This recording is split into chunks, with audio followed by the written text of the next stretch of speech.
ہر طرح کی تعریف اللہ ہی کے لیے ہے جس نے آسمانوں اور زمین کو پیدا کیا اور اندھیرے اور روشنی بنائی۔ پھر بھی کافر دوسری ہستیوں کو اپنے پروردگار کے برابر ٹھہراتے ہیں۔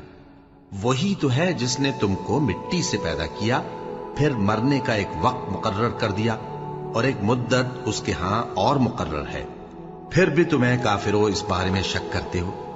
اور آسمان اور زمین میں وہی اللہ تو ہے، وہ تمہاری پوشیدہ اور ظاہر سب باتیں جانتا ہے، اور تم جو کام کرتے ہو وہ سب سے واقف ہے۔ اور اللہ کی نشانیوں میں سے کوئی نشانی ان لوگوں کے پاس نہیں آتی مگر یہ اس سے منہ پھیر لیتے ہیں۔ جب ان کے پاس حق آیا تو اس کو بھی انہوں نے جھٹلا دیا، سو ان کو ان چیزوں کا جن سے یہ ہنسی کرتے ہیں ان قریب انجام معلوم ہو جائے گا۔ کیا انہوں نے نہیں دیکھا کہ ہم نے ان سے پہلے کتنی امتوں کو ہلاک کر دیا جن کے پاؤں ملک میں ایسے جما دیے تھے کہ تمہارے پاؤں بھی ایسے نہیں جمائے؟